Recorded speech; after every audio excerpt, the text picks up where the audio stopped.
On va commencer.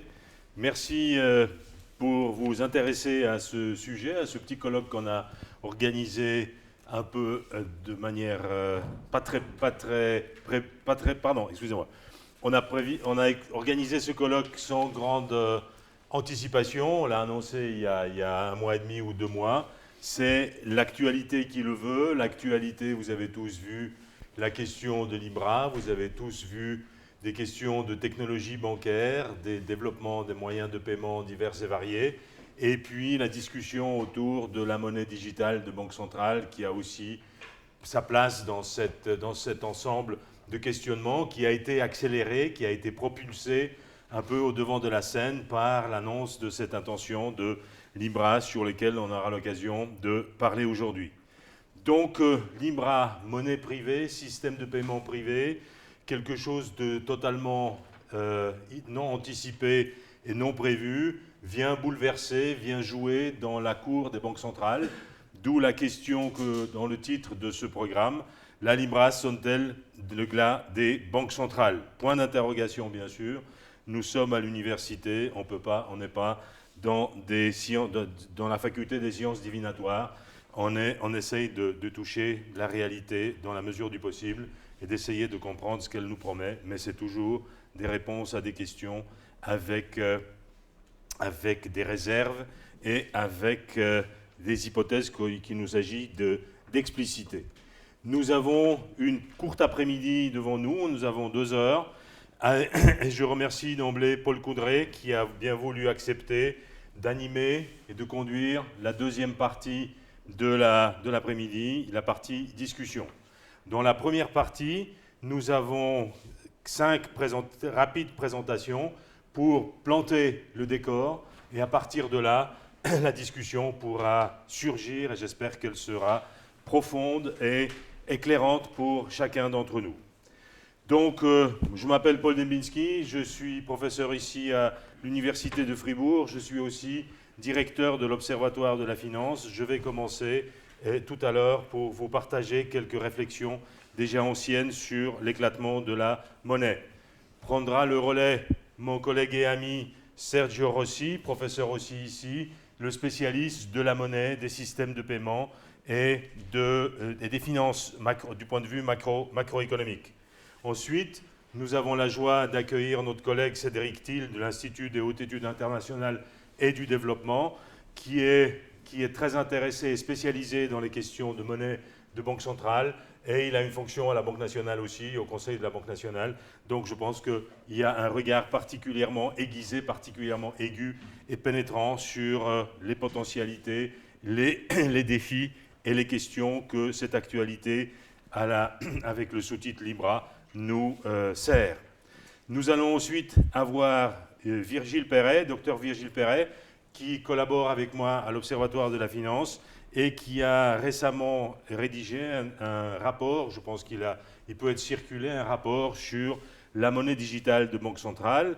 Et puis, en fin de ce premier tour de piste, nous allons écouter quelqu'un qui regarde l'économie, la connaît très bien, mais la regarde dans une perspective plutôt juridique, le professeur Pierre-Louis Manfrini de l'Université de Lausanne et de l'IDEAP. Tout ça sous l'œil vigilant de Paul Coudray, qui dans la première partie va essentiellement tenir la pendule. Et Paul Coudray, vous le connaissez probablement, sa signature, vous la connaissez, beaucoup d'entre vous la connaissent. Il était pendant de longues années journaliste, expert économique indépendant, et aujourd'hui tu es de plus en plus indépendant puisque tu as pris, il y a quelque temps, le début d'une retraite qui est très active. Donc merci encore d'avoir accepté de conduire cette table ronde. Donc sans plus attendre, quelques mots d'introduction. Pourquoi quelques mots d'introduction? Il y a une vingtaine d'années, j'ai été amené à réfléchir sur ce que Simmel avait dit à la monnaie. Et il y a 20 ans, sur la monnaie, il y a 20 ans, c'était le début du siècle. Et dans quelle mesure les nouvelles donnes technologiques qu'on pouvait discerner dans le pourtour de la finance allaient modifier la donne. Et je me suis plongé à l'époque dans la lecture de Simmel. J'ai fait un papier, si ça vous intéresse, il peut être circulé et envoyé. Je vais très rapidement résumer la vision de Simmel, et puis se poser la question en quoi est-ce qu'elle tient ou est-ce qu'elle ne tient pas. La route, il y avait un point d'étape qui a été fait en 2000, maintenant on peut faire un deuxième point d'étape en 2020. Donc la question vers l'éclatement de la monnaie, est-ce que la monnaie tiendra le coup en quelque sorte face aux innovations, notamment aux innovations technologiques, mais aussi aux mouvements géopolitiques. La question que se pose Simmel, c'est celle-ci, en regardant différentes formes ou différents signes monétaires, il se pose la question, est-ce qu'il y a quelque chose derrière qui l'aurait commun? Est-ce qu'il y a quelque chose qu'on pourrait appeler une même essence? C'est le terme qu'il utilise, ce que je n'ai pas dit. Le livre de Simmel date de 1900, c'est Philosophy of Money. Dans une première édition allemande, je crois qu'il a été appelé Sociologie des Geldes, et c'est dans la deuxième édition qu'il a changé de nom pour s'appeler Philosophie des Geldes. Donc on est bien dans un domaine où philosophie, regard philosophique, et le regard sociologique au sens large s'interpénètrent, s'appuient et se relaient. Alors quelle est la principale thèse de Simmel? C'est celle-ci. Au cours de l'histoire, et on est à la fin du XIXe siècle, donc il a observé la montée en puissance du papier-monnaie, il a vu ou entrevu l'affermissement de certaines institutions de banque centrale, on est quelques années avant la création de la BNS, donc il a une perspective de longue période. Et qu'est-ce qu'il dit en gros? Il dit au cours de l'histoire, la monnaie progresse, entre guillemets, vers des niveaux de fonctionnalité toujours plus poussés, ça veut dire plus spécialisés. Son essence, donc, apparaît de manière de plus en plus pure, et parallèlement, sa substance, c'est-à-dire ce qui l'enrobe, ce qui lui donne une dimension matérielle, perd de l'importance par une dématérialisation. On est au tout début, ou tout à la fin du 19e, au tout début du 20e siècle. Perspicacité quand même extraordinaire. Et il se pose la question, qu'est-ce que c'est que cette essence de monnaie? Je ne vais pas lire l'ensemble de cette citation, mais il y a la deuxième partie, me semble-t-il, qui est intéressante, parce qu'il dit « If economic value of objects is constituted by their mutual relation of exchangeability, then money is the autonomous expression of this relationship. » Et il pose donc l'essence de la monnaie, il veut la voir dans cette capacité de commensurabilité entre les biens et, à l'époque moins qu'aujourd'hui, services. Donc cet espace de commensurabilité est absolument fondamental et c'est là que l'essence de la monnaie est à chercher. On sait par la géographie, par l'histoire, que l'espace de commensurabilité varie au gré des cultures, mais aussi au gré des changements politiques. Et dans cet espace de commensurabilité, la monnaie joue et a toujours joué cette fonction d'équivalent général qu'on apprend aux étudiants en première année d'économie. Alors, en poussant un peu plus loin ce que Simmel a écrit, j'avais formulé à l'époque une hypothèse du double ancrage de l'ordre monétaire. L'ordre monétaire repose sur deux pôles, quelque part. D'un côté, le matériau monétaire, donc malgré tout, même si c'est numérique, on a une référence quasiment physique. Et puis, de l'autre, il y a la dimension de la règle de circulation à l'intérieur de cette communauté d'échange, de communauté de paiement. Et ces deux pôles, selon les circonstances historiques, culturelles, ont des tailles différentes, ont une importance différente. Mais ce qui est important, c'est que ce tandem de deux pôles a une fonction de donner aux utilisateurs, à cette communauté de paiement, fournir une triple garantie. Et ça, Simmel le mentionne, mais pas exactement avec la manière dont je le résume. D'abord, la garantie contre le faux monnayage, parce que c'est clair que pour utiliser un moyen de paiement, on va chercher à s'assurer qu'il ne soit pas faux. Et il y a un certain nombre de techniques historiques ou modernes pour répondre à pour donner cette garantie. La qualité du matériau au temps des monnaies espèces, la surveillance bancaire, de fraude bancaire, les techniques d'impression de monnaie, etc., dans les temps où la monnaie se dématérialise de plus en plus. La deuxième garantie, sans laquelle aucun ordre monétaire ne peut fonctionner, c'est cette idée de non-rédemption, une garantie contre la non-rédemption. Ça veut dire que, tout simplement, les utilisateurs successifs de monnaie doivent être fondamentalement convaincus et assurés qu'ils pourront se débarrasser de cet objet, aussi peu matériel qu'il soit, de manière à pouvoir acquérir des biens et des services. Donc là encore, c'est l'ordre monétaire, ces deux pôles institutionnels ou physiques qui sont des garants contre la non-rédemption.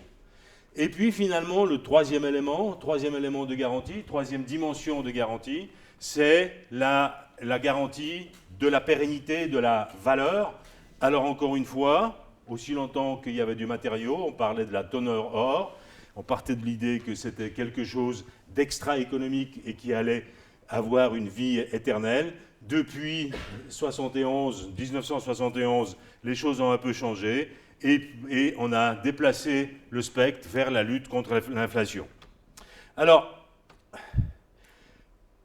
pardon. Maintenant, je passe à un autre point, c'est celui des fonctions de la monnaie que vous connaissez tous. C'est à peu près ce que l'on dit encore dans les cours d'économie, c'est que le même objet a au moins trois fonctions. Une, c'est celle de moyen de paiement et d'unité de compte. L'autre, moyen d'échange. Le troisième, réserve de pouvoir d'achat. Très bien. Et puis, Simmel a dit, au fur de l'histoire, des fonctionnalités monétaires s'accentuent, ou la fonctionnalité monétaire s'accentue, elle devient de plus en plus pure. Et là, j'en viens à ma thèse rapidement d'éclatement de la monnaie, parce que si on regarde les 30 ou 40 dernières années, la fonction monétaire de réserve de pouvoir d'achat s'est déplacée de l'argent liquide de plus en plus vers des actifs financiers avec des qualifications monétaires variées, c'est-à-dire avec un degré de liquidité varié, mais avec un spectre qui va de la monnaie de banque centrale aux actifs plus ou moins privés, plus ou moins liquides, un spectre quasiment continu et qui n'arrête pas de se densifier. La finance, donc, se serait constituée en espace ou en système spécialisé, et ce système spécialisé ou ce sous-système spécialisé aurait en quelque sorte absorbé, pris le relais de la monnaie dans sa fonction de réserve de pouvoir d'achat. Nous avons à peu près la même chose qu'aujourd'hui qui se passe dans une autre fonction de monnaie, à savoir la monnaie moyen de paiement.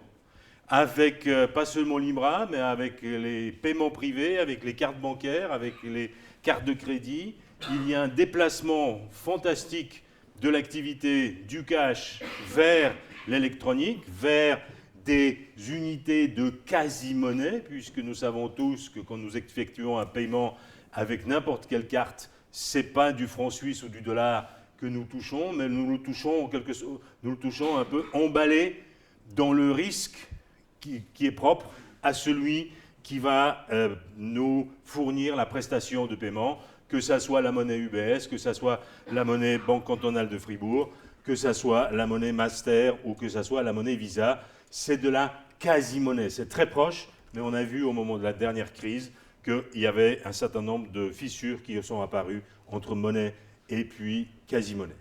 Donc là aussi, on pourrait dire que nous avons une hiérarchie de systèmes de paiement ou de circuits de paiement, que ces circuits de paiement forment un sous-système à la Luhmann, spécialiste des systèmes. Il y a une autonomisation de la fonction de paiement par rapport à la monnaie. C'est vrai dans les monnaies locales, c'est vrai pour les monnaies d'entreprise, les miles que nous avons tous quand nous volons, etc. Donc, on pourrait formuler la thèse que l'émancipation de la fonction réserve de pouvoir d'achat va vers la finance et l'émancipation de la fonction paiement va vers des systèmes privés de paiement. Alors, la question finale, puisque le temps est très court, donc je vais arrêter.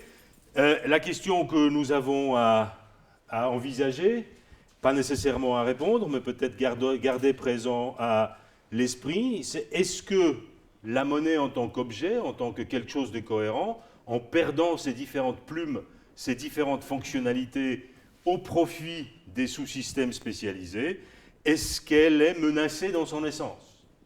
Est-ce que la monnaie, avec cette distinction, le cœur de l'ordre monétaire, est-ce qu'il est possible qu'elle disparaisse? Et si, comme disait Simmel, l'essence est cette relation de exchangeability dont est garante une communauté de paiement, une interpénétration des communautés de paiement poserait un problème à cette relation d'exchangeability et menacerait donc l'ordre monétaire qui chancelle ou qui pourrait chanceler.